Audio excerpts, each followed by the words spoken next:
Boa noite, povo de Deus. Paz seja convosco. Trago um abraço aqui da Primeira Igreja Batista em Vilar dos Teles, pastor André Rodrigues, nosso pastor presidente. E fico feliz, já estou vendo ali um colega, pastor Alexandre. Deus abençoe sua vida, glória a Deus. Também auxilia lá o pastor André, glória a Deus. Meus amados, nós temos algo de Deus para o seu coração, algo que o Senhor colocou primeiro em nosso coração, e não é possível que Deus fale ao seu povo sem antes falar aquele que vai intermediar a palavra. Então eu gostaria que você abrisse a Bíblia no livro de 2 Reis, capítulo 7. O tema que a igreja estabeleceu, um tema muito feliz e abençoado, e cuja divisa se encontra em 2 Coríntios 4,13, que será o nosso fechamento. Mas eu gostaria de ler para vocês o que está escrito no capítulo 7. E para que nós não leiamos apenas alguns versículos e não tenhamos a inteireza do conteúdo, nós gostaríamos de ler todo o capítulo 7. É uma leitura um pouco extensa, mas que com certeza trará aos nossos corações, já somente pela leitura, coisas abençoadoras. Diz a palavra do Senhor assim: Então disse Eliseu: ouvi a palavra do Senhor. Assim diz o Senhor: amanhã, quase a este tempo, uma medida de farinha haverá por um ciclo, e 2 medidas de cevada por um ciclo, à porta de Samaria. Porém, um capitão, em cuja mão o rei se recostava, respondeu ao homem de Deus e disse: Eis que ainda que o Senhor fizesse janelas no céu, poder-se-ia fazer isso? E ele disse: Eis que o verás com os teus olhos, porém daí não comerás. E 4 homens leprosos estavam à entrada da porta, os quais disseram uns aos outros: Para que estaremos nós aqui até morrermos? Se dissermos: entremos na cidade, há fome na cidade, e morreremos aí. E se ficarmos aqui, também morreremos. Vamos nós, pois, agora, e demos conosco no arraial dos Círios. Se nos deixarem viver, viveremos, e se nos matarem, tão somente morreremos. Levantaram-se ao crepúsculo para irem ao arraial dos Círios, e chegando à entrada do arraial dos Círios, eis que não havia ali ninguém, porque o Senhor fizera ouvir no arraial dos Círios ruído de carros e ruído de cavalos, como o ruído de um grande exército, de maneira que disseram uns aos outros: Eis que o rei de Israel alugou contra nós os reis dos heteus e os reis dos egípcios para virem contra nós. Pelo que se levantaram e fugiram no crepúsculo, e deixaram as suas tendas e os seus cavalos e os seus jumentos, e o arraial como estava, e fugiram para salvarem a sua vida. Chegando, pois, estes leprosos à entrada do arraial, entraram numa tenda, e comeram e beberam, e tomaram dali prata e ouro, e vestes, e foram e os esconderam. Então voltaram e entraram em outra tenda, e dali também tomaram alguma coisa e a esconderam. Então disseram uns para os outros: Não fazemos bem, este dia é dia de boas novas, e nos calamos. Se esperarmos até a luz da manhã, algum mal nos sobrevirá. Pelo que agora vamos e os anunciemos à casa do rei. Vieram, pois, e bradaram aos porteiros da cidade, e lhe anunciaram, dizendo: Fomos ao arraial dos Círios, e eis que lá não havia ninguém, nem voz de homem, porém só cavalos atados e jumentos atados, e as tendas como estavam dantes. E chamaram os porteiros, e estes os anunciaram dentro da casa do rei.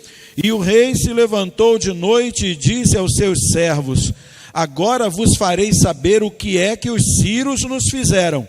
Bem sabem eles que estamos famintos, pelo que saíram do arraial a esconder-se pelo campo, dizendo: quando saírem da cidade, então os tomaremos vivos e entraremos na cidade. Então um dos seus servos respondeu e disse: tomem-se, pois, 5 dos cavalos do resto que ficou aqui dentro, pois toda a multidão dos israelitas que ficaram aqui, de resto, terá a mesma sorte da multidão dos israelitas que já pereceram. Enviemo-los e vejamos.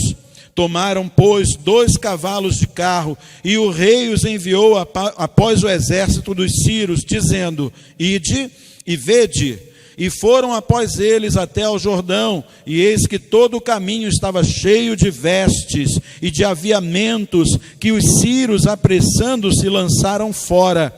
E voltaram os mensageiros e o anunciaram ao rei. Então saiu o povo e saqueou o arraial dos sírios, e havia 1 medida de farinha por 1 siclo, e 2 medidas de cevada por 1 siclo, conforme a palavra do Senhor. E pusera o rei à porta o capitão em cuja mão se encostava, e o povo o atropelou na porta, e ele morreu, como falara o homem de Deus, o que falou quando o rei descera a ele. Porque assim sucedeu como o homem de Deus falara ao rei, dizendo: amanhã, quase a este tempo, haverá 2 medidas de cevada por 1 siclo, e 1 medida de farinha por 1 siclo, à porta de Samaria. E aquele capitão respondera ao homem de Deus e disse: eis que ainda que o Senhor fizesse janelas nos céus, poder-se-ia isso fazer conforme essa palavra? E o homem de Deus dissera: eis que o verás com os teus olhos, porém daí não comerás. E assim lhe sucedeu, porque o povo o atropelou à porta, e ele morreu. Que bênção! Só esta leitura já é uma grande bênção. Louvado seja Deus. Podem se assentar. Louvado seja o nome do Senhor. Amados, o Velho Testamento está repleto de passagens que demonstram a intervenção de Deus na vida daqueles que creem. E eu sei que se eu fosse perguntar aqui à igreja, haveria ali um rol bem grande de eventos lembrados pelos irmãos, porque com certeza, pelo fluir deste culto, nós percebemos que a igreja tem a palavra de Deus em alta conta. Mas nós podemos fazer uma relação mínima de eventos onde Deus estabeleceu a diferença porque alguém creu em sua palavra, em sua mensagem. Por exemplo, Noé se salvou na arca. Amém? Glória a Deus. Ló foi salvo da destruição de Sodoma e Gomorra. Amém ou não? José saiu do fundo do poço para governar o Egito, amém ou não? Os judeus foram tirados do Egito com mão forte, sim ou não? Davi venceu um gigante, sim ou não? Muitas outras coisas semelhantes a esta estão descritas no Velho Testamento. Mas há um propósito em cada uma dessas passagens, em cada um desses eventos, há um propósito. O Espírito Santo está gerando um alerta para todos aqueles que são filhos de Deus, quando estas passagens são lidas, quando estas passagens são estudadas. E o apelo do Espírito Santo é este: confie mais em Deus, confie mais no Senhor. Nós não fazemos o papel do Espírito Santo, mas o Espírito Santo habita em nós, amém ou não? Então o Espírito Santo, através de nós, faz o papel dele. Então vire para o seu irmão e diga: creia e confie mais no Senhor.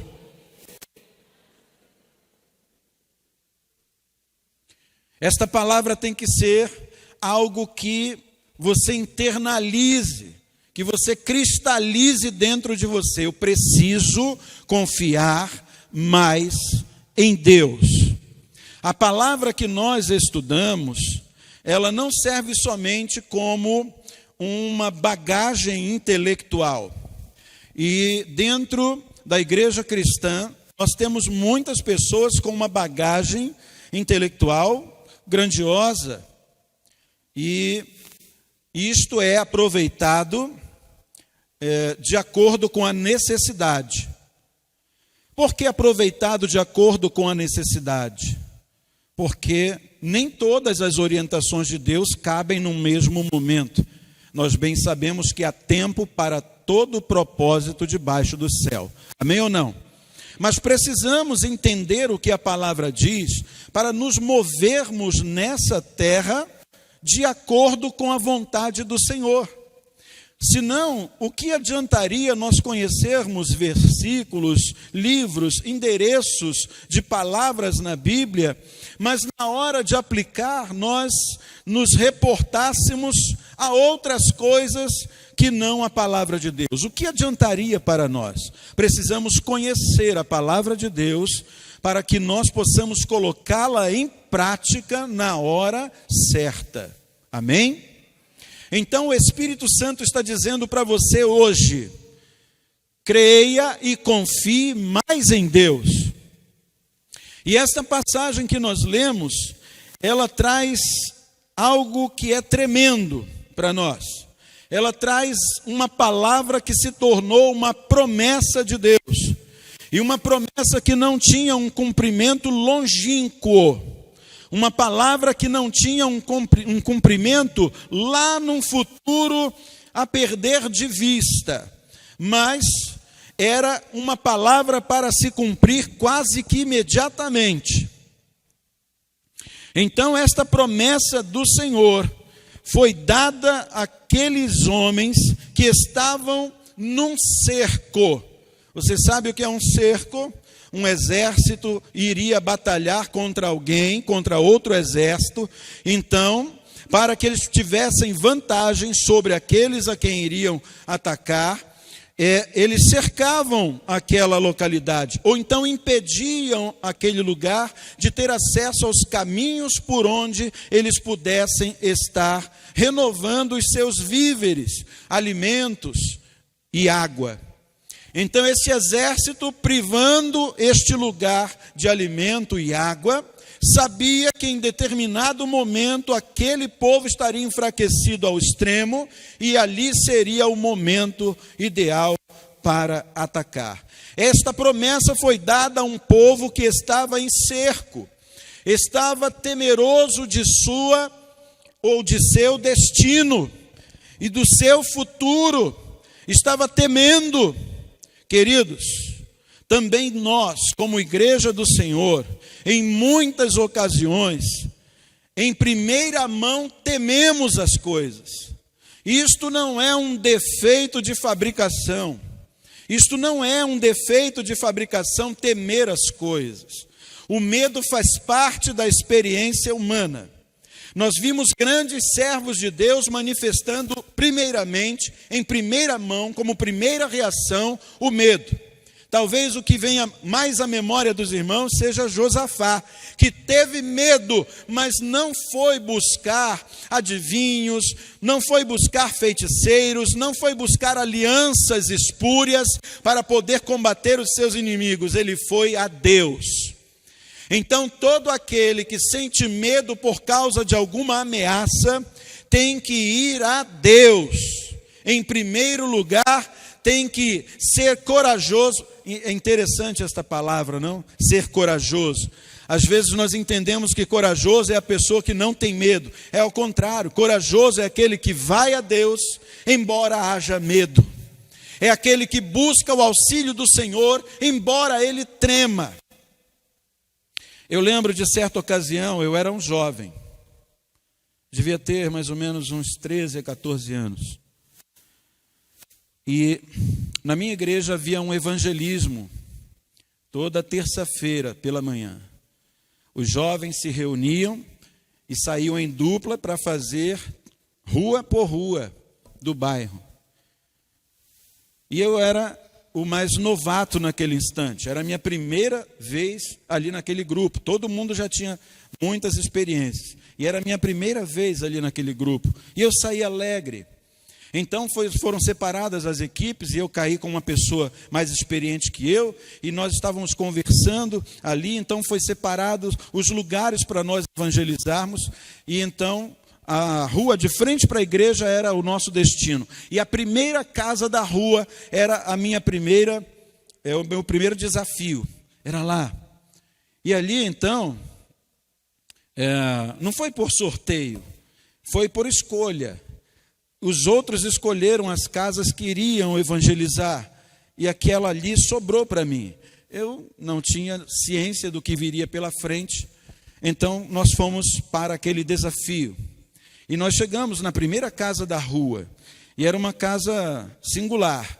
Havia um terreno enorme, mais ou menos do tamanho aqui da nave da igreja, terreno enorme, e lá atrás a casa, era uma casa, pequena, mas era uma casinha lá atrás, e o terreno enorme aqui na frente.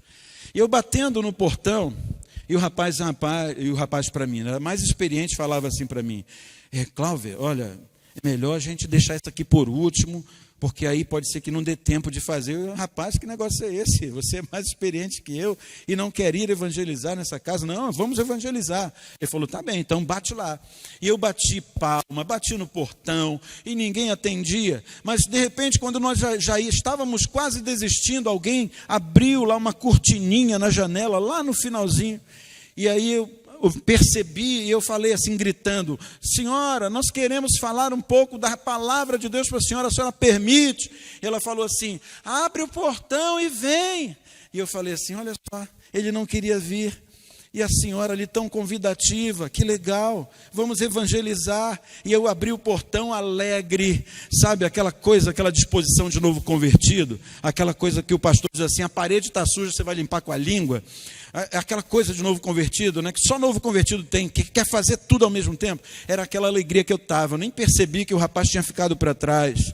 E eu entrei pelo terreno, era chão batido, areia, com chão batido. E eu fui entrando alegre, falei, caramba, vou pregar Jesus, vou pregar a palavra de Deus para essa senhora e tal. E quando eu cheguei lá na metade do terreno, eu falei assim para aquele rapaz, né, eu pensei que estava falando com ele, eu falei assim, tá vendo, você falou que era difícil, mas foi muito fácil. Quando eu olhei para trás, ele estava lá no portão. Ele não havia entrado comigo.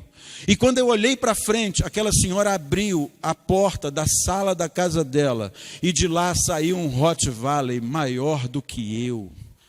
Maior do que eu. Ela soltou literalmente os cachorros em cima de mim. E não tinha, eu medi a distância até o portão, não tinha como correr mais que o cachorro. Não sabia o que fazer, as minhas pernas estavam assim. E eu então vi aquela situação e o cachorro com aquele latido grosso e alto correndo velozmente na minha direção. E eu falei, Senhor, eu te entrego o meu espírito. Eu estava com medo, irmãos. Mas aquele medo passou e de repente a minha mente encontrou Jesus Cristo num segundo momento, porque é assim que acontece. Você pode temer num primeiro estágio, mas então o Senhor, Espírito Santo, que habita em nós, Ele vem e fala, eu estou contigo, não temas. Aquele cachorro em alta velocidade, e quando ele chegou a 2 ou 3 metros de mim, com toda a autoridade, eu falei em nome de... Mas gritando, não foi essa não. Em nome de Jesus, para! Aquele cachorro meteu a pata no chão, que afundou. E ele veio e parou a centímetros de mim. Ele botou aquele linguão para fora e começou a abanar aquele cotozinho do rabo dele. Começou a abanar e fez uma festa comigo. Eu olhei para trás, aquele moço lá, fazendo assim na cabeça. Mas o cachorro estava ali agora, domado, dominado. Aquela moça, aquela senhora saiu de casa e falou assim, meu filho, você pode entrar para falar desse teu Jesus para mim, porque eu moro aqui há tanto tempo, e esse cachorro já mordeu mais de 30 crentes. Mas agora você entrou e ele abanou o rabo para você. Eu quero esse Jesus. O medo é comum, o medo vem. Este povo estava temeroso pelo seu destino, mas agora chega alguém falando da palavra de Deus. O profeta vem falando uma mensagem que, além de ser profética, é uma promessa. Amanhã, por estas mesmas horas, vai ter fartura de comida aqui na porta de Samaria. Querido, quando Deus promete alguma coisa para você, preste atenção. O tempo não invalida essa promessa. Diga glória a Deus. O tempo não invalida. Olha a palavra de Eliseu. Amanhã, a estas mesmas horas. Ele poderia dizer, daqui a 30 dias, mas ele disse amanhã. Esta promessa era para amanhã. E eu sei que hoje aqui talvez haja pessoas que precisem de coisas para hoje ou para amanhã. E o mesmo Deus que fez esta promessa para aquele povo está presente aqui também para prometer ao seu coração: não temas, porque você vai ter a vitória que necessita. Agora preste um pouco atenção. Às vezes, nós inculcamos a ideia de que tem que ser como nós queremos e como nós gostamos. A promessa de Deus tem que se cumprir como nós queremos, quando nós desejarmos e como nós gostamos. E eu digo para você, em muitas ocasiões, nesse ministério que o Senhor nos deu, nós já presenciamos pessoas que estavam clamando por uma cura do corpo, mas na verdade o que precisavam era uma cura de alma. Que estavam pedindo um propósito de ter um carro novo, mas o que precisavam era dominar a língua para não falarem coisas que desagradavam a Deus. Pessoas que estavam querendo um emprego, mas o que eles precisavam mesmo era aquietar o seu coração. O milagre Deus envia, mas às vezes, talvez a maioria das vezes, não seja exatamente como nós queremos, no tempo que exigimos e como nós gostamos. Porque a nossa vontade, por mais que ela esteja namorando o conceito de bom, de agradável, nós não temos isto como uma coisa objetiva. Somente a vontade de Deus é boa, agradável e perfeita. Diga glória a Deus. Só a dele, a nossa não. A nossa pode arranhar, pode tangenciar o que é bom, pode tangenciar o que é agradável, e nunca vai tocar naquilo que é perfeito. Mas Deus, em sua vontade, Ele tem algo que é peculiar. Essa vontade é boa, perfeita e agradável. Amém? Então preste atenção, porque parece que você está necessitando de algo. Vá até o Espírito Santo, aquele que vai até as juntas e medulas. Vai aquele que conhece a profundidade do teu ser e igualmente conhece a profundidade de Deus. Vai ao Espírito Santo e pergunte: é isto o que o meu Pai quer? É isto que o meu Pai quer que eu esteja buscando? É exatamente isso que eu estou pensando, que eu estou necessitando, que vai acontecer na minha vida? Pergunte ao Espírito Santo. Ele é expert em levar o crente ao centro da vontade de Deus. Amém? Diga glórias a Deus. Então o tempo não invalida a promessa. É para amanhã. Ou pode ser para daqui a muito tempo. Não sei. Existem coisas que estão urgentes, precisam ser sanadas já. Existem coisas que exigem um médio prazo para serem resolvidas. E existem coisas que estão a longo prazo. Eu não posso exigir de Deus que aquilo que está a longo e a médio prazo seja feito agora, imediatamente. É onde pecam as pessoas que têm a filosofia do só vitória. né? Quem tem essa filosofia triunfalista do só vitória, quem vive falando sobre isso, ignora o fato de que Deus é soberano. Não é só vitória, tem a luta, tem os ferimentos, tem o cansaço, tem o momento de ser renovado. Diga glória a Deus.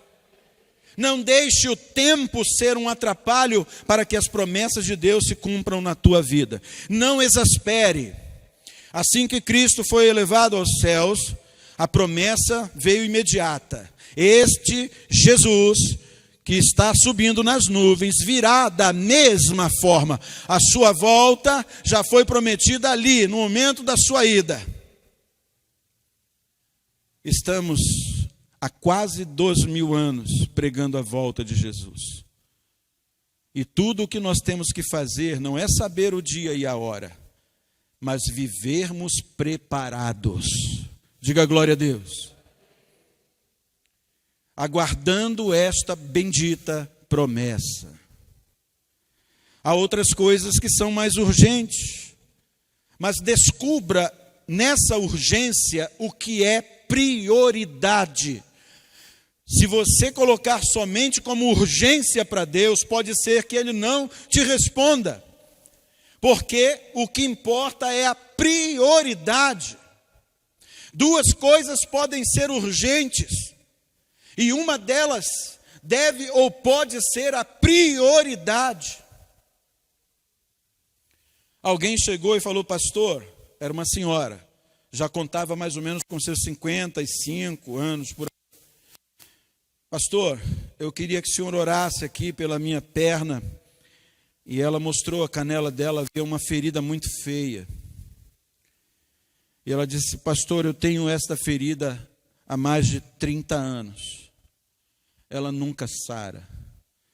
Eu sempre vou a médicos diferentes, remédios diferentes. Essa ferida nunca sara. A senhora tem diabetes? Não, não tenho diabetes. A senhora tem alguma doença infecciosa no sangue? Não. A senhora tem problema de circulação? Não. E o Espírito Santo nos tocou. Irmã, não é possível que uma ferida tratada por médicos durante tanto tempo não sare, se não houver outros motivos para que ela esteja aí. Então me diga, a irmã tem alguma mágoa?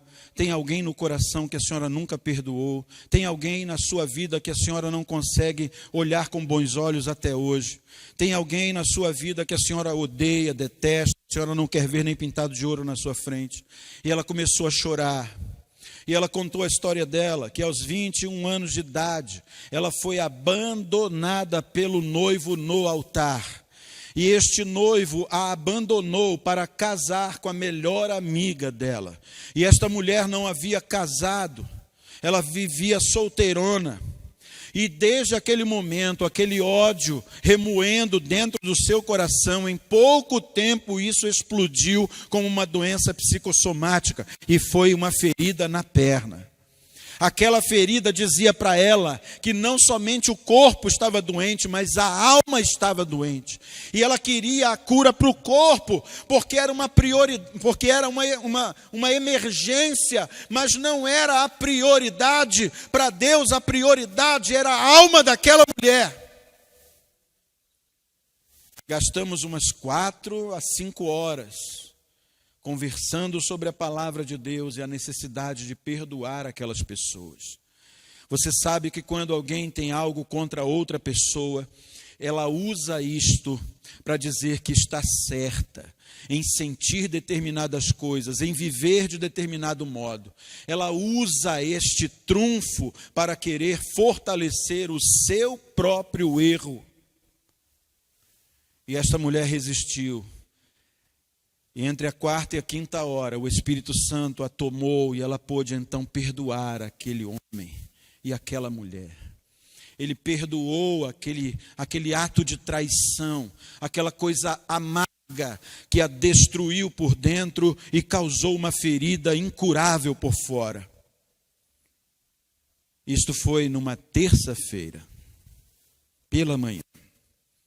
Na quinta-feira à noite, esta mulher veio na igreja com esta ferida fechada.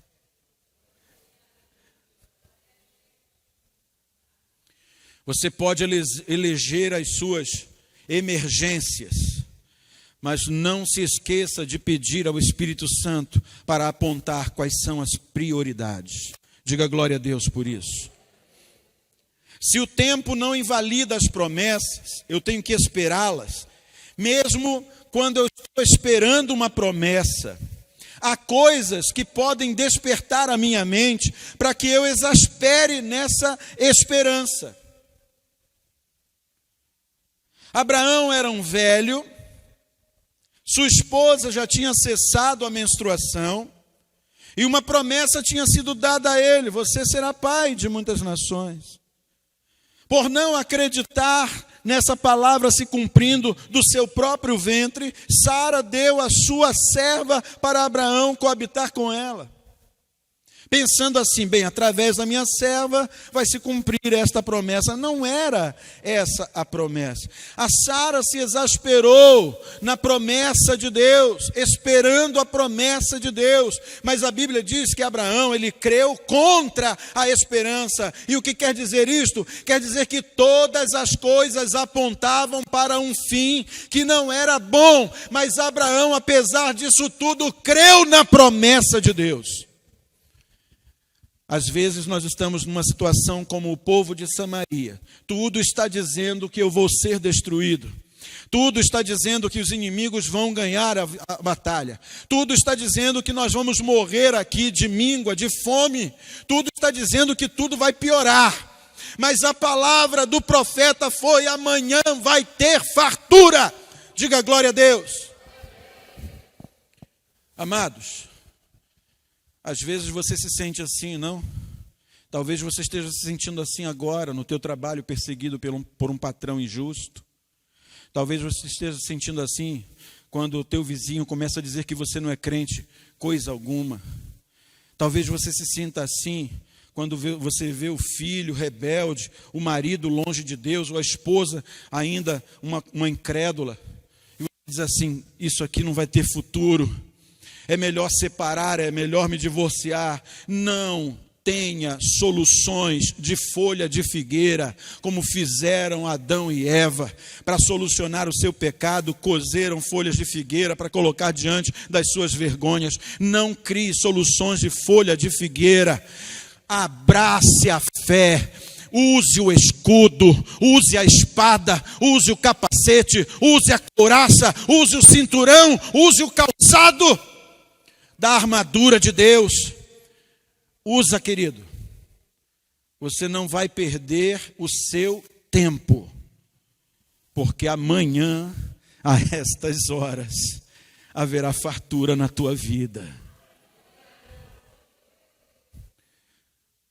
Obedeça a Deus.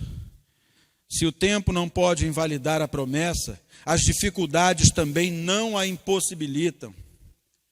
A dificuldade ali era o cerco. Não se podia sair da cidade para adquirir alimento ou água. Não se podia pensar nessa liberdade. Só se tinha uma expectativa de nós vamos morrer. Foi o que um dos servos, ou melhor, foi o que os leprosos pensaram. Se nós ficarmos aqui, entrarmos na cidade, tem fome, vamos morrer. Se nós formos ficar aqui onde nós estamos, nós vamos morrer. Dificuldades existem e sempre existirão.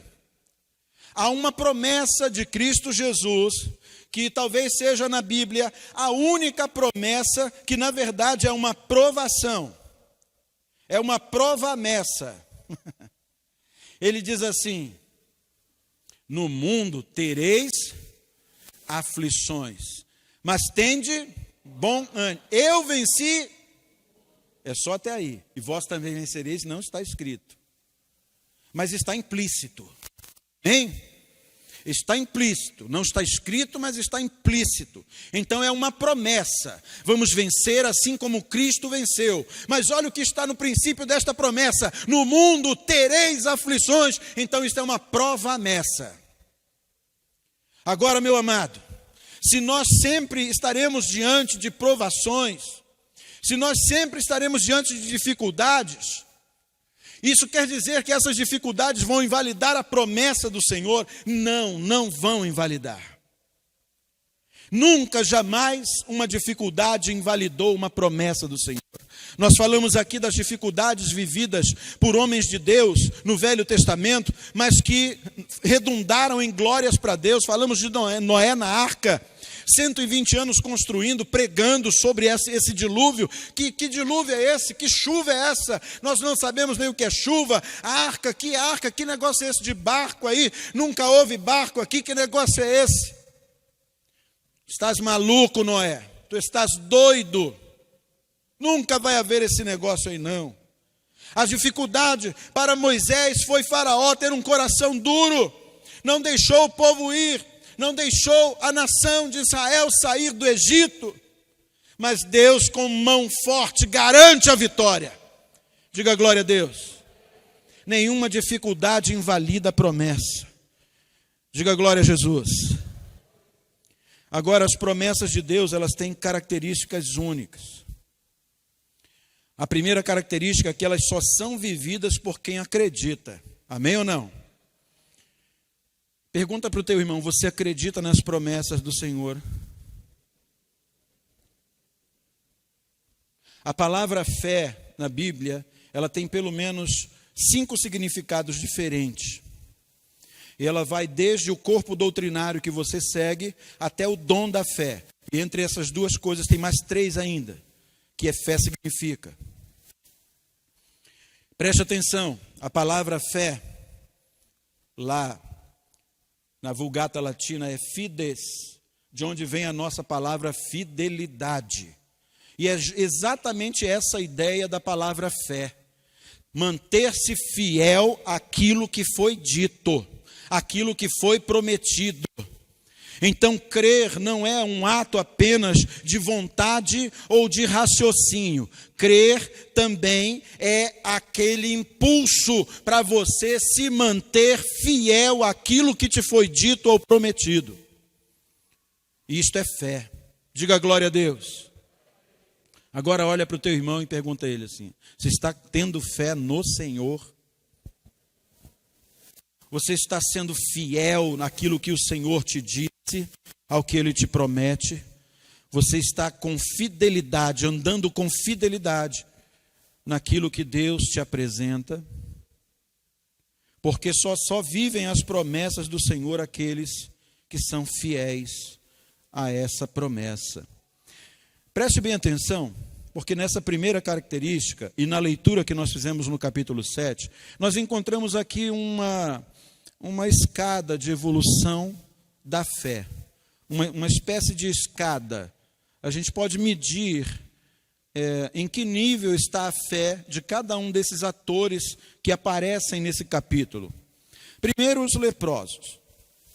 Os leprosos, eles pagam para ver. Se nós ficarmos, morremos. Se nós entrarmos na cidade, morremos. Vamos lá para os Círios. Se eles nos matarem, morremos. Se eles nos deixarem viver, vivemos. Eles foram pagar para ver. Esse é um nível de fé que, na verdade, é característico do crente Tomé, não? Aquele que quer ver para crer. E apesar de Tomé ser repreendido, ele foi abençoado. Amém ou não? Pela misericórdia de Deus, ele tocou em Jesus. Ele conviveu os dias que Jesus estava ressurreto.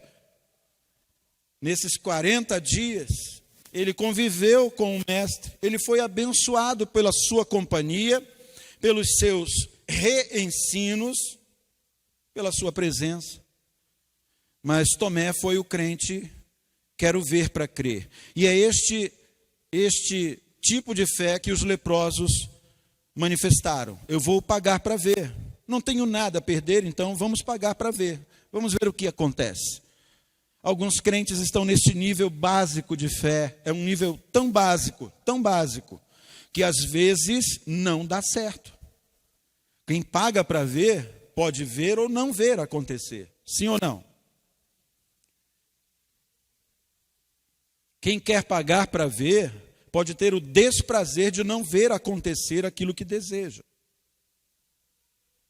Não vou estudar o ano inteiro, mas vou fazer uma campanha na última semana de dezembro para Deus me passar no colégio. Duvido. Duvido que vai acontecer. Paga para ver.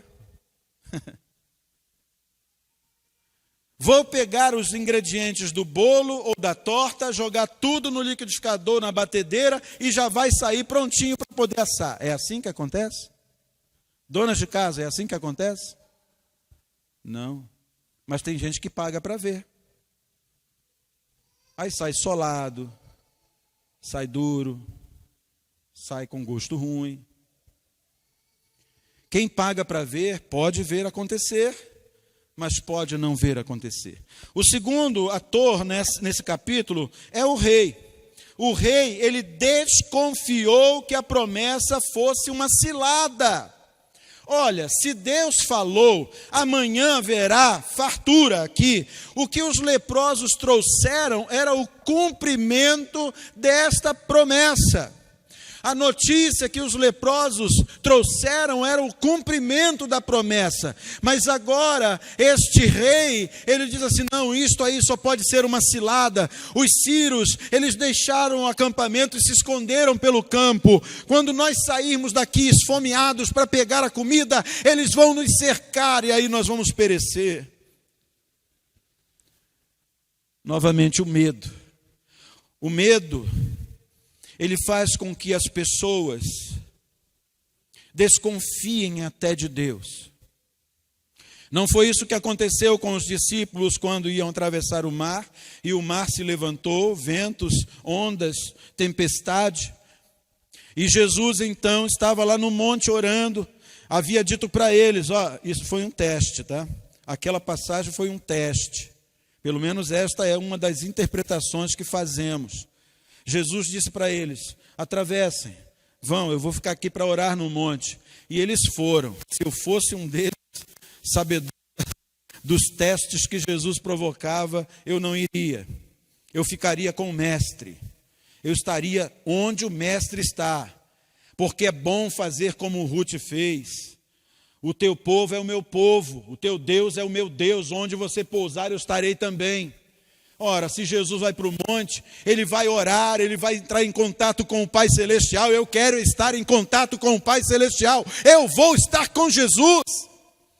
Queridos, eles desceram para ir para o mar. E o mar se empolou, rijos ventos, ondas grandiosas.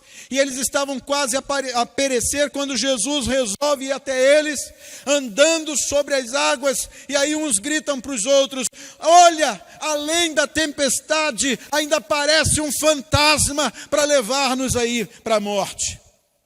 Para eles era um fantasma a presença de Jesus. É o crente que diz assim, quanto mais eu oro, mais assombração me aparece.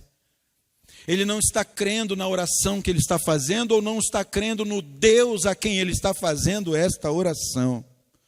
Irmãos, se o medo toma conta do coração de uma pessoa e passa do primeiro estágio, aquele primeiro estágio de temor, mas que depois vem aquele sentido de não, peraí, Deus está comigo, posso todas as coisas naquele que me fortalece, o Senhor é o meu escudo e fortaleza, o Senhor é socorro bem presente no tempo da angústia, aquele segundo momento vale a pena, e aí você revigora as suas forças e lança o medo fora, porque no amor não há medo, quem ama lança o medo fora, diga glória a Deus por isso.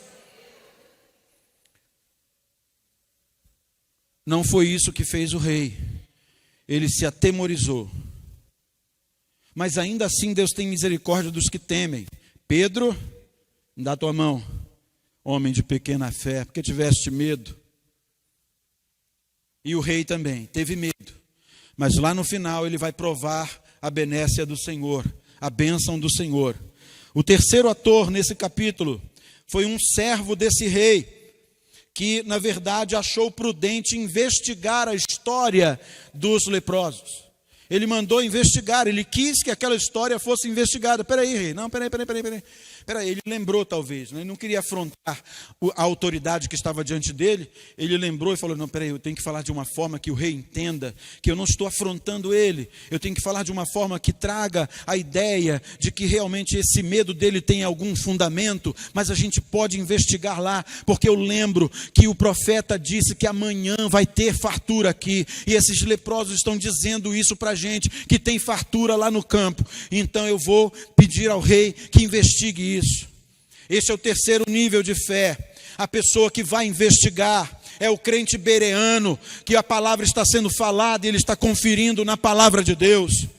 As coisas estão aqui, diante da vista dele, mas ele não se mede por vistas. Ele vai alimentar a sua fé na palavra, e assim como Romanos 10:17 diz, a fé vem pelo ouvir, e ouvir a palavra de Deus, este crente faz. Amém, meus irmãos? O quarto ator neste capítulo foi o povo. O povo, ele aparece só no verso 16 do capítulo.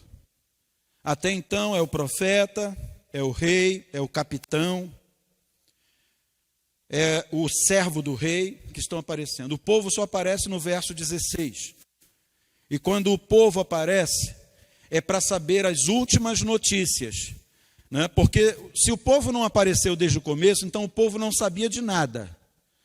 Não sabia de nada. Não sabia dos leprosos, não sabia dos anúncios na casa do rei, não sabia de nada. O povo só soube quando os cavalos e cavaleiros que foram lá investigar voltaram e disseram: tem víveres lá no arraial dos Círios e não tem ninguém lá, vamos todos para lá. O povo pegou aquela palavra, irmãos, e é isto que o nosso Deus faz com aqueles que creem. Quando a palavra do Senhor é falada, eu dou crédito em 100% para ela. Diga glória a Deus. Se você não fizer assim, você vai estar em risco. Diz uma história, na verdade aconteceu isso mesmo lá nos Estados Unidos. Alguém foi para uma guerra e voltou de lá aleijado, sem as duas pernas, eram cortadas aqui.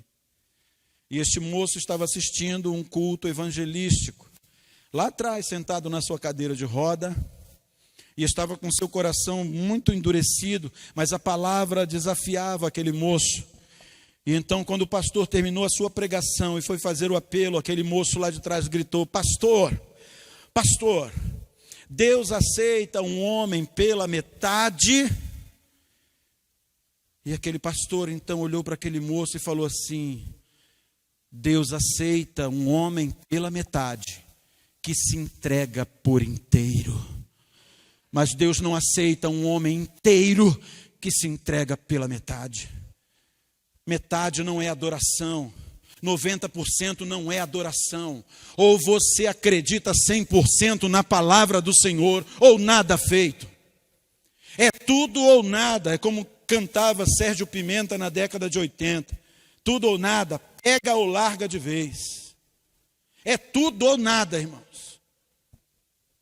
Não podemos ter 90% de Deus, 10% de nós mesmos, 10% de dúvidas, 10% do mundo, nada, 100% para Deus.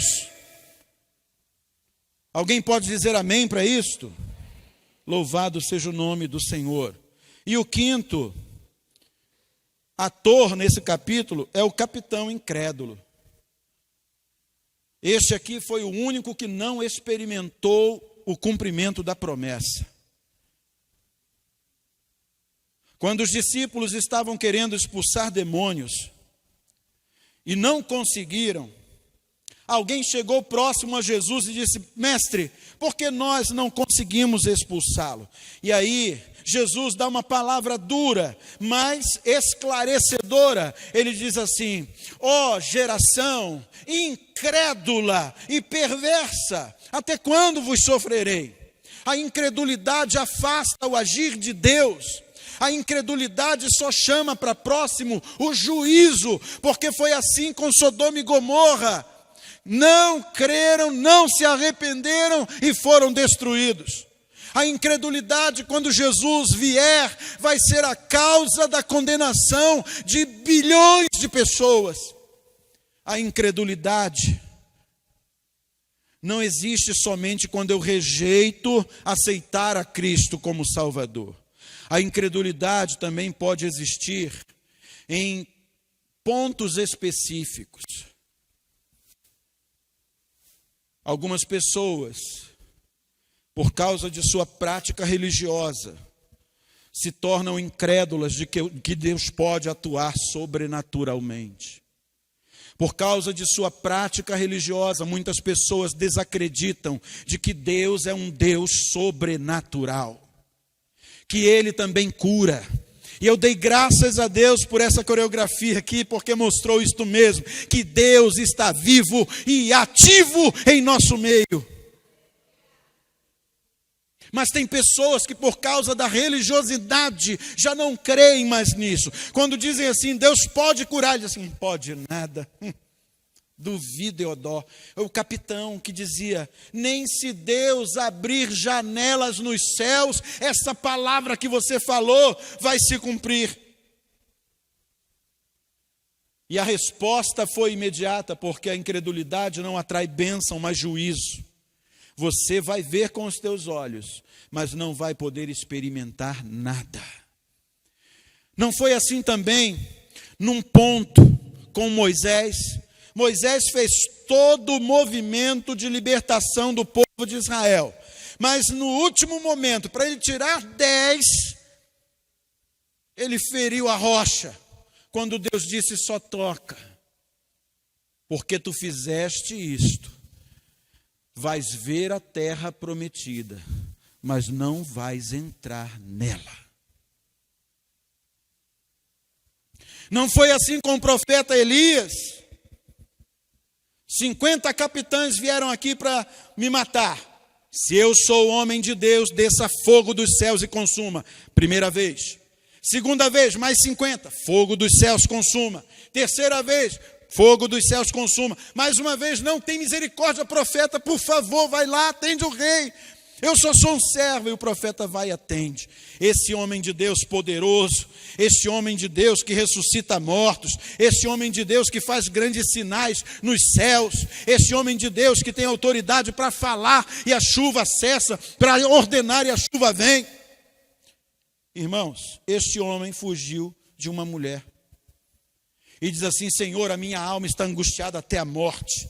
Ah, é? Então, peraí. Vai lá, unge o rei do inimigo de Israel, volta, unge um profeta no teu lugar, porque acabou o teu ministério.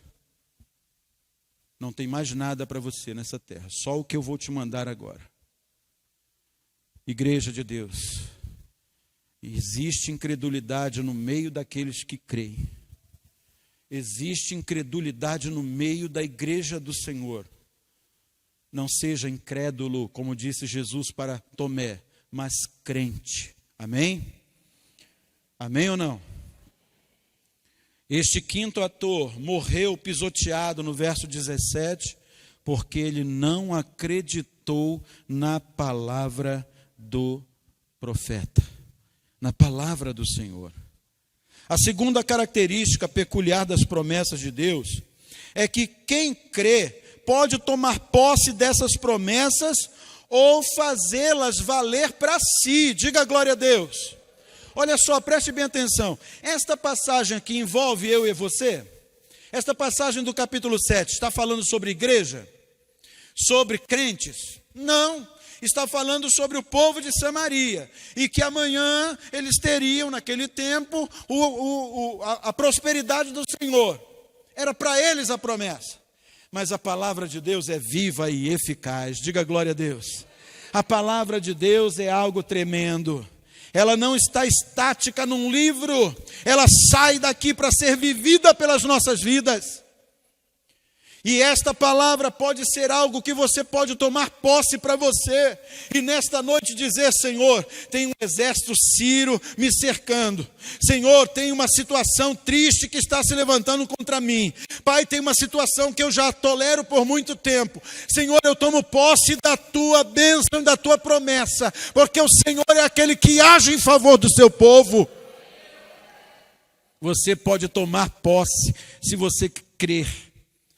Agora, tem uma regra bíblica Tem uma regra, aliás, de interpretação bíblica, que diz que nós precisamos observar para quem Deus está falando, para que nós possamos realmente interpretar esta palavra com maior veracidade, exatidão.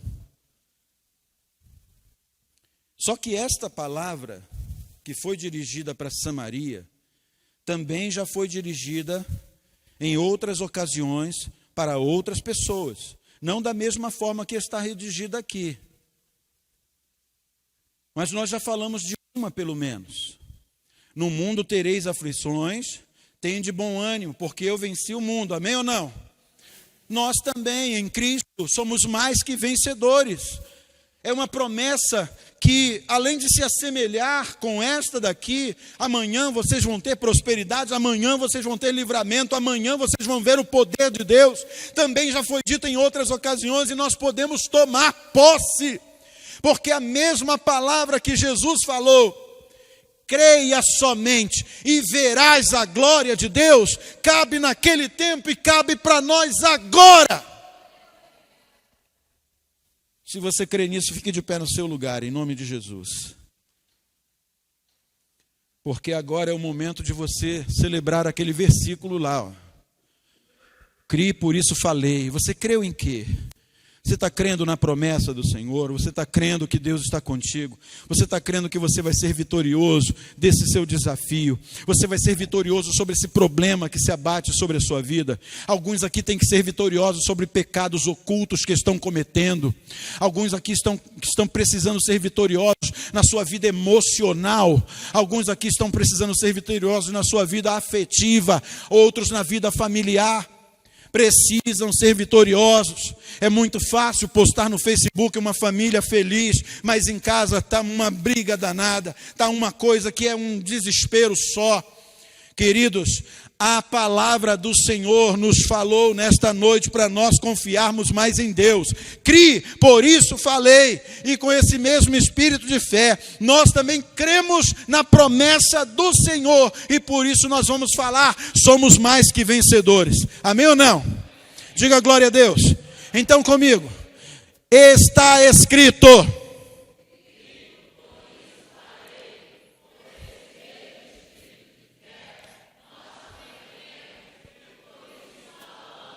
Falamos o quê? Fala para você, diga eu sou. Aleluia. Glória a Deus. Põe a mão sobre o seu coração. Glória a Deus. O coração, ele simboliza a nossa vida interior. Louvado seja Deus. A palavra do Senhor diz que nós temos rios de água viva fluindo do nosso interior. Mas para alguns esse rio está gotejando. Para alguns esse rio está dando águas amargas. É hora de desimpedir o rio de água da vida. Senhor, em nome de Jesus Cristo, assim como tu fizeste com o povo de Samaria, e retiraste, Senhor, com poder e força, os exércitos inimigos de cercar aquela cidade, para que ela pudesse ter prosperidade, assim também nós te pedimos, desempeça, Senhor, a vida espiritual, a vida interior da tua igreja, para que, Senhor, eles achem também a prosperidade de alegria, a prosperidade de paz, a prosperidade de amor, a prosperidade na família, a prosperidade de tudo o que é espiritual, a prosperidade que vem de Deus, em nome de Jesus. Que seja assim, Pai, simples assim, mas que seja, porque a tua palavra nos disse que isto não é para daqui a 10 anos, isto é para agora, isto é necessário já, porque a vida eterna começa aqui, a vida eterna é para ser desfrutada já. Que assim seja com o teu povo, que haja, Deus, toda a prosperidade do Senhor na vida deles, em nossa vida. Diga graças a Deus. Amém.